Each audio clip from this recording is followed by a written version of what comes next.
Hey guys, welcome back to some more Fire Emblem Heroes. I'm back from a 6-week break. If you don't know where I went, I did make a community post about it, but I know not everybody sees those, so basically I had a jaw surgery done, and for 6 weeks I could speak, but not very well. I had a splint in my mouth, which made it difficult to speak.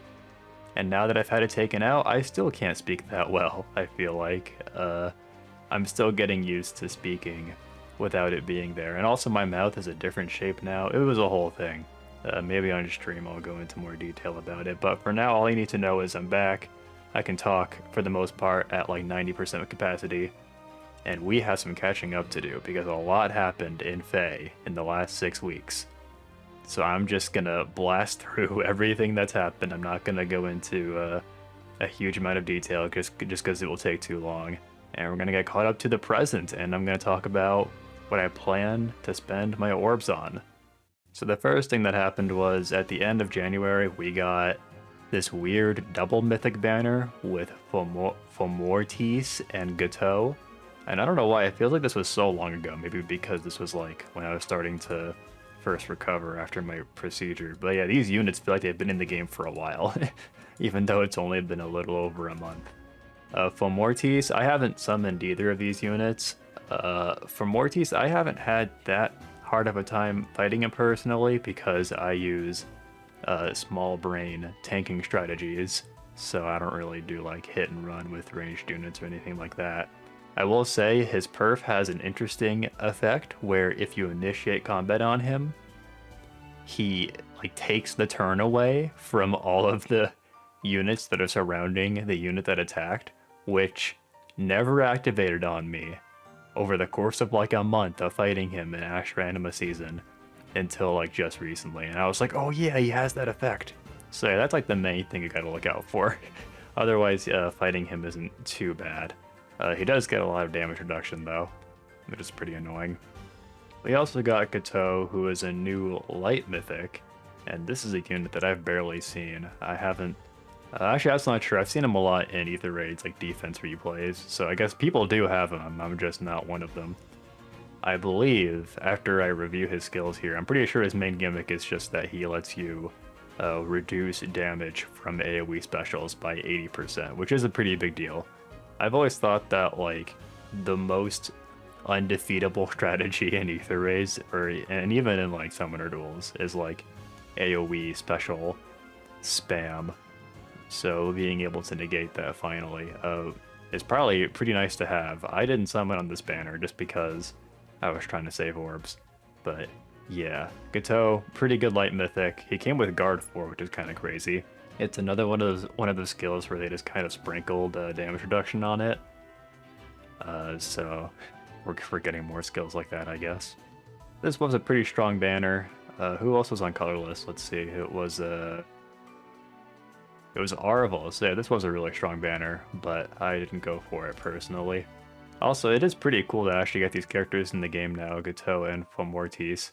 When it comes to, like, mythic heroes that are actually from the main series games, we get them so infrequently, it feels like. So I actually kind of appreciate that they just added, like, 2 at once, especially now that we only get 1 mythic banner every 2 legendary banners, you know what I mean? So I'm actually okay with them adding mythic heroes this way. I don't think they'll do it every time from now on. I think like the next mythic month is April, and that month doesn't have like 2 slots open on any specific color. But yeah, I'd be in favor of seeing more banners like this. I guess it shows that they don't have a lot of confidence in either of these units individually, because they were like, alright, we'll put them out together. Next up, we got an entire Feh Channel, so we'll just click through this real quick. Of course, the main thing that was revealed here was the CYL7 winners, and this was really interesting. So the winners on the women's side were Gulveg and Korin. On the men's side, we had Robin and Soren. There's a couple things that stood out to me. One is just that these vote totals are very low. I feel like over the years it's gotten a little easier for characters to win first and second place just because like the vote numbers that the winners are getting are just pretty low at this point. Not to take away from their achievement, just seems like people aren't as enthused to be voting for CYL winners anymore. I am personally really happy that Soren won, because basically for all non-engaged characters, it's gonna be it's gonna be 2 or 3 years before they have a chance again. So rip Felix, rip Bernadetta, that is too bad. The big surprise was Gulvig, obviously. I think in my video I said that I really didn't think she would win, just based on vibes. I didn't really have much to go off of. My thinking was basically just like, it reminded me of like campaigns from previous years that didn't really go that far, or that didn't make it far enough to win. So, congratulations to Gulvig fans. I hope you get what you wanted, whatever that may be. I think I was like half right on my prediction, except I ended up guessing like the first place winners as the second place winners. I'm not sure. I think I predicted Felix and Soren on men's side, and then like Bernie and Corin on the women's side. So I got my first place finishers wrong. We got a bunch of new 5-star GHBs to pollute our barracks, very much appreciated. We got a new Hero Fest actually. This was a good banner for me. I think I only used my tickets actually, and I managed to get 2 copies of Ascended Eden, so that was cool. I got 2 merges for her. Overall, this Hero Fest wasn't actually that great. I feel like people aren't gonna summon for Lysithea anymore. I feel like the people that wanted her would have pulled for her by now. Although Eitri is still a strong unit, so I mean, having a legendary hero on a Hero Fest is pretty good value, so I don't know. Okay, so on this here, what did I end up pulling on this? I think I pulled, oh yeah, I pulled green, and I got Sonya, which was actually pretty good. A Hero Rises, oh yeah, like almost the entirety of a Hero Rises happened. I guess that voting gauntlet is still ongoing, so we'll have plenty of time to talk about that later in streams and stuff. Only thing I'll say is I'm really surprised that Emblem didn't make it in the top 8. That was kind of disappointing. I voted for Veronica personally, but now in the voting gauntlet I'm on Ophelia's team. Okay, so we had Valentine's units revealed. I'm gonna watch that trailer after this, so we'll go into those units later. Okay, so we had a change to the arena. So from now on, if you have the bonus legendary on your team, then you don't have to fish for scores anymore. You just always get the top score that you can possibly get, which seems nice. And I can't, it's hard for me to gauge how much of a difference this actually will make for me as a 20.5 player. So I go in and out of tier 21. It's kind of hard to tell because I feel like for the most part, I'm still going to fall out every other week. Like occasionally I can stay in tier 21, but yeah, I think the idea is that the score thresholds for going up in ranks is gonna go up, so it'll be harder to rank up from now on with this change. I'm not even entirely sure about that though. This change hasn't been in effect for very long, so it's kind of hard to gauge how much of a difference it actually makes. One thing I've heard is that like from now on, it's most cost effective, like if you're trying to stay into tier 21, it's most cost effective to like have one of every legendary, which at that rate you're sparking on like 1 banner every month just about, and that's like over half of your orbs for the whole year, so that's not very attractive to me. I won't be doing that, although I did get really lucky and I free pulled Robin on this newest banner. We got some more summoning changes. These guys got demoted. I have been pity broken by Rinka at least 3 times, maybe 4. So happy that won't be happening anymore. Although, I guess I can still get distant foil fodder from her. It just has to be through 4-star specials. We had this change that will affect almost nobody. They added more heroes to the 4-star special hero special rate. I don't know if I've ever actually pulled a 4-star special hero special, whatever they are. I've only heard of it happening a couple times to even just other people. I guess there's some pretty good units in here. Marth with his refine is pretty good. Leith got a refine, whatever. Thracer seems pretty good now. I'm not going to go into super detail on the refines, but I can talk about the remixes a little bit. Okay, well, first of all, it's kind of weird they got rid of Flashing Blade 4, right? I feel like she used that skill better, but anyway. She got Killing Intent Plus, and now she can inflict exposure on people within 5 spaces. I think Peony won, though. Peony's remix is really good.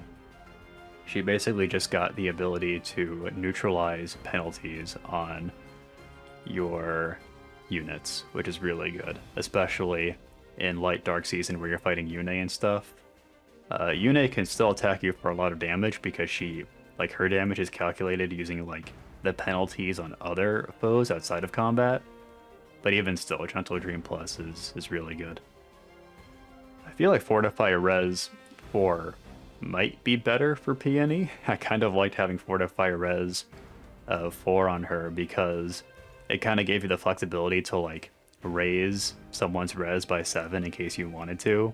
I know that's literally what a Fortify skill does, but it was nice for, like, avoiding Dark Shrines. So if you had a unit that you didn't want to get hit by it, then you would, like, give the Fortifier res buff to someone else. We're getting 2 remix banners from now on, which I guess is cool. Only thing I don't like about it is that from now on it's just, like, harder to tell who will be color sharing with who on the Legendary Hero calendar. So, like, this upcoming month in March, we're getting remixes for Milla and Celica, but I don't know who Milla is going to be color sharing with. It could be Air or it could be Remimond. We don't know. I think we're gonna maybe start seeing a pattern where the newly remixed heroes only ever color share with like normal pool units, because Peony color shared with Ninian and Thracer color shared with Tiki, so I can maybe see that starting to happen. So in that case, Milla will be color sharing with like somebody else, not Remimond or Air. We had another summoning change actually, so from now on, if you get Pity Broken 3 times, then you're guaranteed to get the unit, or you're guaranteed to get a focus unit after getting Pity Broken 3 times. And it's called Focus Charging. I haven't done any summoning sessions recently, so I don't know for sure how much of a difference this is actually going to make. I assume it's only once per banner. It's got to only be once per banner that you can activate this, but yeah, I guess it's helpful if you are like max merging a unit, and this basically just gives you it gives you one chance to not get screwed by Pity Breakers for a while. This feature might be relevant to me very soon, as I have decided to max merge a unit that came out recently, but we'll talk about that later. And then they do this bullshit where they're like, this only applies to certain banners, and it applies to more banners if you're a Feh Pass subscriber. Where was that graphic again? Let's see if I can find it. Yeah. Available only when subscribed to Feh Pass. So this feature is only going to be on these banners on the right if you're a Feh Pass haver. I wish they would just give it to everybody. So special hero summoning events need Feh Pass, but special heroes revival events, anybody can do it. Okay, whatever. Not worth looking into that much. And that was it for the Feh Channel. Overall, pretty cool Feh Channel. We got some summoning changes. We got a new Valentine's banner, which we're going to go look at now. We got CYL7 results. Actually, a pretty good Feh Channel. Okay, I know I said I wouldn't go into too much detail on the weapon refines, but you got this one for Sigrun, and I just want to highlight how mediocre it is. Like, the Grail units sometimes get like really good refines, like Naysala, and just a whole bunch of units in the Grail category get good refines. And then every once in a while there's guys like Death Knight or Sigrun where they just get completely screwed for no reason. Sigrun got plus 4 to all stats, 40% damage reduction, and then she just got more stats, I guess? Plus X unit during combat, yeah, max 10. So she can get a bunch of stats and healing after combat, which is cool, but I don't know. Just feels like she could have used more. I don't know what to do with Sigrun in this with this weapon. I'll keep my reprisal lance, thank you. And then we got the Valentine's banner. So there was actually a leak of this banner before it came out, and there was some question of whether or not the leak was legit. I was thinking it could have been legit, because I seem to recall once upon a time there were data miners that could actually tell like what the upcoming banners were gonna have, like the Tempest Trials banner, and based on that, they could tell who the units were gonna be on the upcoming Special Heroes banner. And so that's kind of how the leak happened. I think this time they data mined like the arena bonuses, but not gonna do a super deep dive on all these units. For Takumi, I will say that I refuse to learn what his perf is on principle alone. There's too much going on here, and I don't feel like committing it to memory. I just am not going to. Takumi is a unit that I have not encountered a single time since he released, so hopefully it stays that way, because I am not going to learn what all these things are doing in his weapon. I just refuse. Leo got an ult, and he's actually pretty good now. He's a green Bocav. He's got a good perf, and he's got remote mirror, so this A-slot skill is actually pretty good, I think. It just gives you a 30% damage reduction on initiation. Potentially a good skill for the Micaiahs, but I didn't want to pull for it. Got a 4-star Hana. She's an armor unit. This inheritable sword was actually pretty good. It has no follow-up in it, if I remember correctly. Yeah. I don't know if it's quite a side grade to the arcane sword. The arcane sword has slaying on it, so that's kind of hard to compete with when it also has a Omni Breaker, but this sword is also pretty good. Okay, then the main thing with this banner was Duo Elise. And before we even get into like the implications with this being a healer that has like an offensive special, this unit is so annoying to fight. I hate fighting her so much. She consistently just grinds through fire save armors that don't have Hardy Fighter. So not a fan of Elise. Honestly, like this whole new category of hyper offensive staff units, it's basically just a whole new type of unit that just has dazzling staff always. You can never counterattack them unless you're using Firm or whatever. She has a new inheritable offensive special for healers. It's 3 cooldown. It inflicts 45% of foes' res as damage, and it inflicts gravity. So this is the first ever offensive special for healers. It's 3 cooldown, which is kind of high for units that don't have a special cooldown, but having any kind of option for healers is nice. Personally, I don't really use healers that much, so these updates for healers aren't really super interesting to me, but I know there were a lot of people that were excited to actually make their staff units more usable. We also got what is essentially Wrathful Staff 4. Poetic Justice, calculates damage from staff like other weapons, inflicts speed -4, deals damage equal 15% of foe's attack, and it has Wrathful Staff in it. So, strict upgrade over Wrathful Staff. This is really good, and you don't need me to tell you. You don't need me to tell you that it's good, but it exists now, for better or for worse. Her duo skill is kind of weird. It's very similar to duo Micaiah's. There were just 2 differences, I think. Yeah, so duo Micaiah's only activates in columns, and then Elise's activates in rows as well. And then Elise, she grants dominance to only 2 allies within 2 spaces, whereas Micaiah grants dominance to everybody within 3 columns. So I'm not convinced that one is better than the other. Actually, no, Elise's is probably better, because you're inflicting debuffs on enemies that are like within three rows of you as well, and there are a lot of maps where that's desirable, where you're gonna need to be able to do that. And then we had a new double Special Heroes banner. Yeah, we're doing this now too. We're recapping everything here. We're leaving no stern untoned. So yeah, I made a prediction for this February double Special Heroes banner. I posted my prediction on the subreddit, and I was correct, which was cool. The only thing I was really looking out for was on Colorless. I predicted that we would get Naga and Heath as our 2 4-star focuses on Colorless, and that's what we got. So pretty cool. We got that prediction right, and it means that the April prediction is probably correct as well. I was looking out for Cherche on this banner because, you know, I'm somewhat interested in max merging her. I have Rep +1 right now.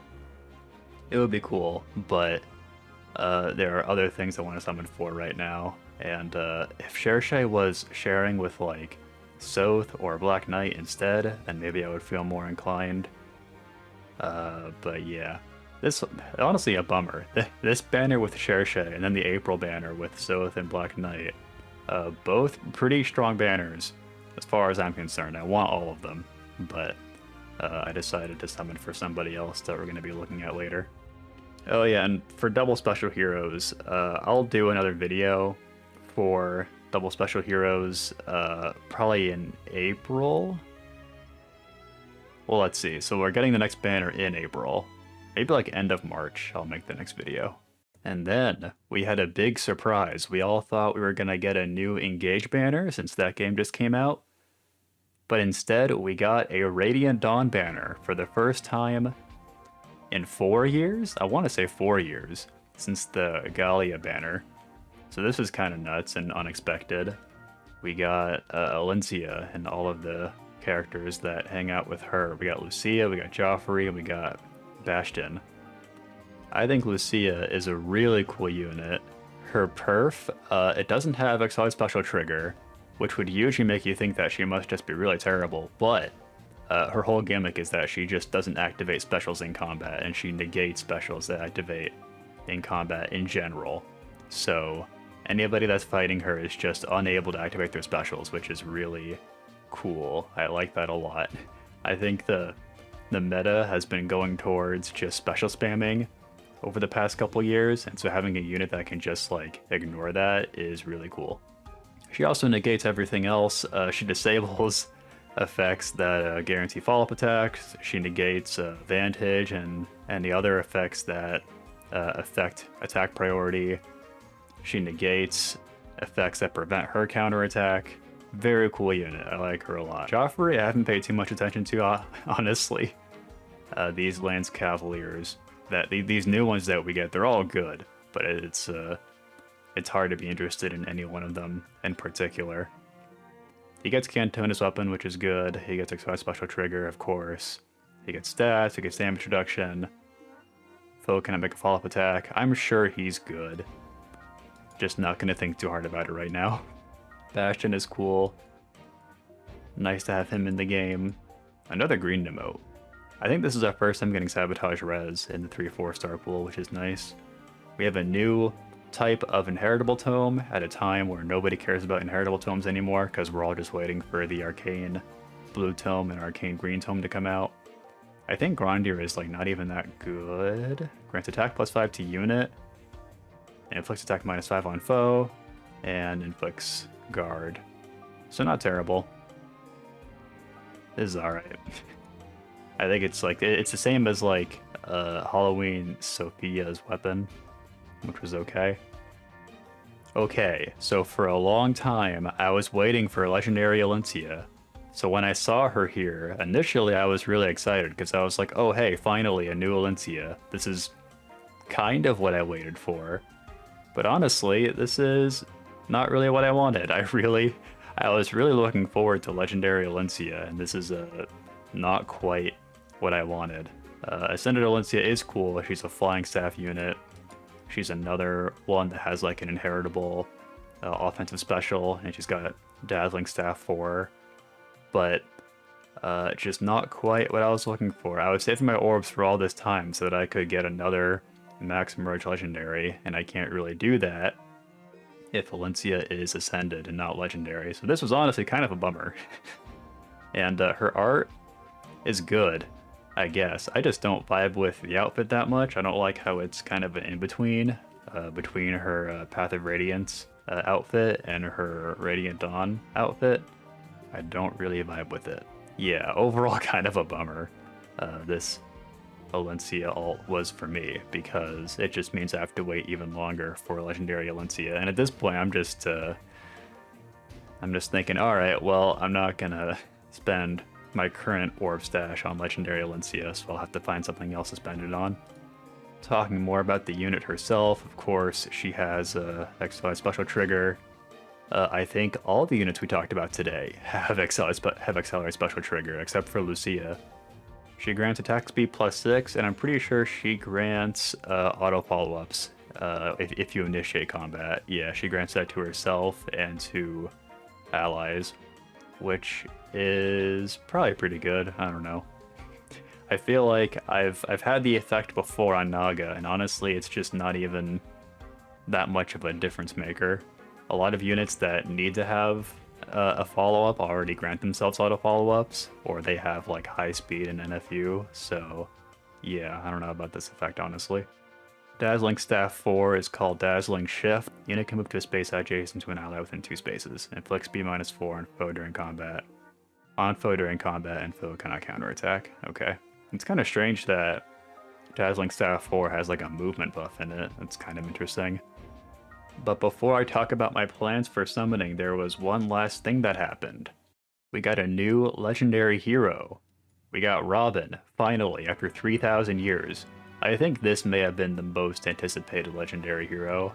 I know people wanted Xander for a long time, but I think Robin was even longer than that. People wanted Grandmaster Robin. I think they wanted him with 11 sword, which he does not have, but he's a green tome, which is also pretty good. Here's his attack animation. It kind of just looks like wind. It doesn't look that special actually, now that I'm actually looking at it. Okay, well there you go. Legendary Byleth's green tome, much more interesting. He throws things at you.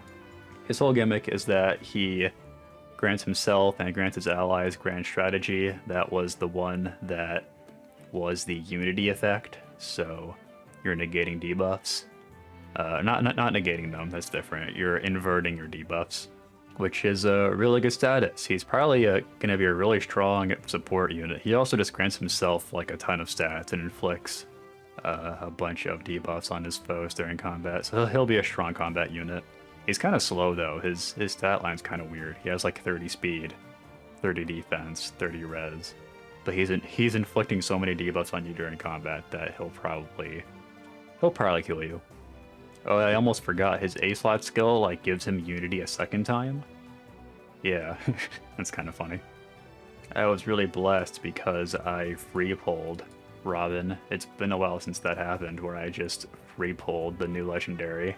I know what happened with Claude, and then there was maybe one other since then that I got on my free pull, but yeah, I am a Robin gamer now. Otherwise, this banner was actually pretty bad. Green had Robin, Thor, and Xander, which was actually okay. At least we don't have like two legendaries that have the same element. That's kind of a bummer when that happens. The very last thing that happened was just that we got a new update notification. So we've got Divine Codes 4 we can look at, and we've got some new remixes for Celica and Milla, but I think I'll save those for the next stream, because I figure I'll be streaming this game pretty soon. At least Sunday. And then maybe I'll stream it today as well. So yeah, now it's time for me to talk about what I plan to summon for. I've got 1,600 orbs. My plans for summoning on Legendary Elincia are in shambles. I'm not going to be able to do that. The plan really was to wait for just any new Legendary that I wanted who was color sharing with a light mythic. That was really all I wanted all along. And I felt like that wasn't too much to ask for, but then in practice we just never got that. So yeah. I was waiting for Legendary Elincia or Soth or just anybody that I would have wanted color sharing with a light mythic. Perhaps it was too much to ask for. So yeah, now I'm at this point, and if I look at the calendar, next month we're getting a Wind Legendary, which I don't want. That was another qualifier, was I wanted a new Legendary that was not Wind, since I already have Micaiah. Yeah, I'm looking at this schedule and I'm just not seeing any opportunities in the near future to max merge a legendary hero that I actually want. I could go for Claude. Claude's cool, and then I could get Ash merges, which would be nice, but I don't think I'll be doing that. I guess to give like an example of what an ideal scenario would have looked like, you see like Robin in May, like replace Robin with like, I don't know, Sanaki. That would be a funny one. Yeah, Legendary Sanaki on green, color sharing with Dogger. That would have been really cool. I would have gone for that. But no, we can't have that. So since I won't be summoning on a Legendary banner anytime soon, I'm left to look at my other options, and there are a couple things that are tempting. I mentioned earlier we got Cherche on this banner. She's color sharing with Corrin, which is actually pretty good. I shouldn't say it's not ideal. It's alright. A Soth or Black Knight would have been better in my opinion. I guess Black Knight would have been best, because then if it was Soth, I'd end up with like 30 Soths, which I don't necessarily want. But I decided I am not going to go for Max Merge on Cherche, not yet. Anyway, she's a cool unit, but I'm enjoying her on +1, so I don't really feel the need to go for this right now. What I'd really like to have is more merges for Light Season, and I kind of missed my chance to get Peony merges. She was on a banner recently with Fallen Ninian, which I thought was just not quite good enough. I figure I'd rather just save orbs than go for Peony merges on that banner. And I'm partially regretting it, but yeah. I think a better opportunity for light merges will come at some point.